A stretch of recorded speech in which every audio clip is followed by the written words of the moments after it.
Hello प्यारे दोस्तों, आप सभी का स्वागत है कहानियों का ढाबा चैनल पर।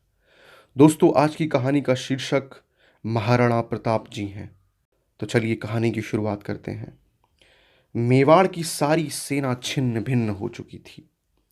धन संपत्ति कुछ भी नहीं बचा था। सेना को संगठित करने हेतु तथा मुगल सैनिकों से अपने को बचाने के लिए वह राज पुरुष परिवार सहित जंगल में भटक रहा था।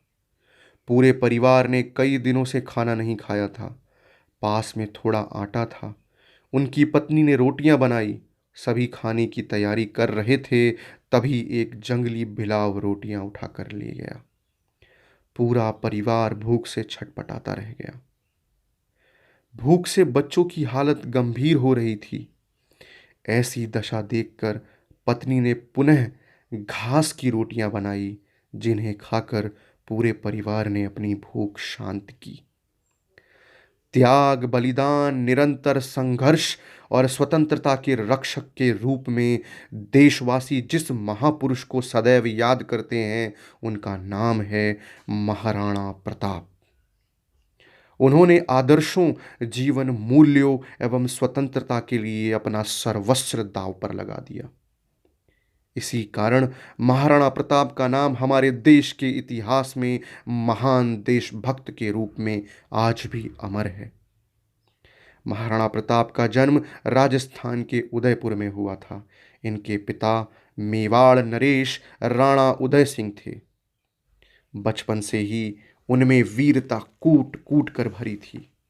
गौरव, सम्मान, स्वाभिमान एवं स्वतंत्रता के संस्कार उन्हें पैतृक रूप में मिले थे। मुगल सम्राट अकबर एक महत्वाकांक्षी शासक था। वह संपूर्ण भारत पर अपने साम्राज्य का विस्तार चाहता था। उसने अनेक छोटे छोटे राज्यों को अपने अधीन करने के बाद मेवाड़ राज्य पर चढ़ाई कर दी। उस समय मेवाड़ में राजा उदय सिंह का शासन था। राणा उदय सिंह के साथ युद्ध में अकबर ने मेवाड़ की राजधानी चित्तौड़ सहित राज्य के बड़े भागों पर अधिकार कर लिया। राणा उदय सिंह ने उदयपुर नामक राजधानी बसाई। सन 1572 ईस्वी में प्रताप के शासक बनने के समय राज्य के सामने बड़ी संकटपूर्ण स्थिति थी। शक्ति और साधनों से संपन्न आक्रामक मुगल सेना से मेवाड़ की स्वतंत्रता और परंपरागत सम्मान की रक्षा का कठिन कार्य प्रताप के साहस की प्रतीक्षा कर रहा था। अकबर की साम्राज्य विस्तार की लालसा तथा राणा प्रताप की स्वातंत्र्य रक्षा के दृढ़ संकल्प के बीच संघर्ष होना स्वाभाविक था। अकबर ने राणा प्रताप के विरुद्ध ऐसी कूटनीतिक व्यूह रचना की थी कि उसे मुगल सेना के साथ ही मान सिंह के नेतृत्व वाली राजपूत सेना से भी संघर्ष करना पड़ा। इतना ही नहीं, राणा का अनुज शक्ति सिंह भी मुगल सेना की ओर से युद्ध में सम्मिलित हो गया। ऐसी विषम स्थिति में भी राणा ने साहस नहीं छोड़ा और अपनी छोटी सी सेना के साथ हल्दी घाटी में मोर्चा जमाया। हल्दी घाटी युद्ध में मुगल सेना को नाको चने चबाने पड़े। राणा के संहारक आक्रमण से मुगल सेना की भारी क्षति हुई, किंतु विशाल मुगल सैन्य शक्ति के दबाव से घायल राणा को युद्ध भूमि से हटना पड़ा। इस घटना से सरदार झाला, राणा के प्रिय घोड़े चेतक और अनुज शक्ति सिंह को विशेष प्रसिद्धि मिली। सरदार झाला ने राणा को बचाने के लिए आत्म बलिदान किया। उन्होंने स्वयं राणा का मुकुट पहन लिया, जिससे शत्रु झाला को ही राणा समझकर उस पर प्रहार करने लगे। घोड़े चेतक ने घायल राणा को युद्ध भूमि से बाहर सुरक्षित लाकर ही अपने प्राण त्यागे तथा शक्ति सिंह ने संकट के समय में राणा की सहायता कर अपने पहले आचरण पर पश्चाताप किया। हल्दी घाटी का युद्ध भारतीय इतिहास की प्रसिद्ध घटना है। इससे अकबर और राणा के बीच संघर्ष का अंत नहीं हुआ, बल्कि लंबे संघर्ष की शुरुआत हुई। राणा प्रताप ने समय और परिस्थितियों के अनुसार अपनी युद्ध नीति को बदला तथा शत्रु सेना का यातायात रोककर और छापामार युद्ध की नीति अपनाकर मुगल सेना को भारी हानि पहुंचाई।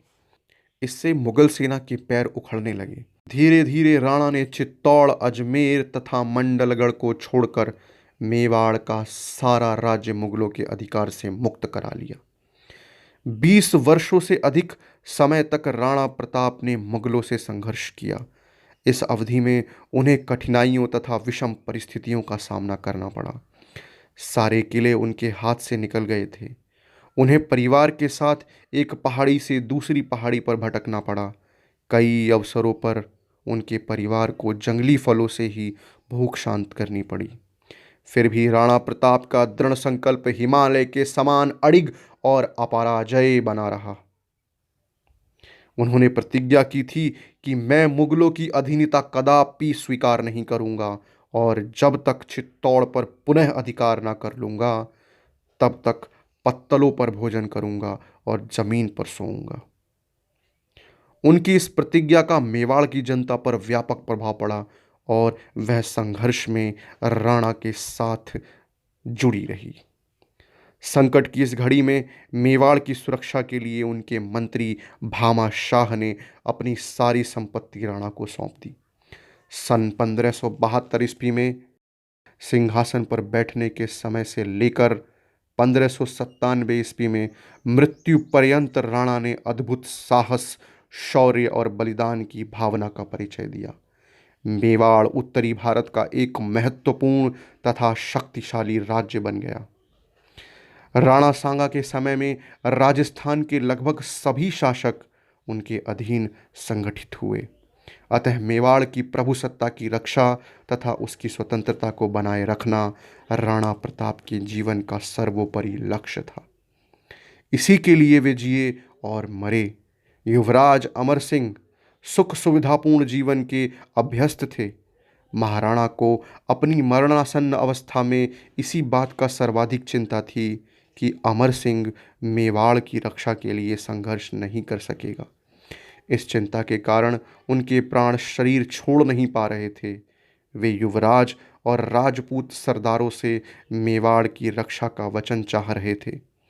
अमर सिंह और उपस्थित राजपूत सरदारों ने उनकी मनोदशा को समझकर अंतिम सांस तक मेवाड़ को स्वतंत्र कराने का संकल्प लिया।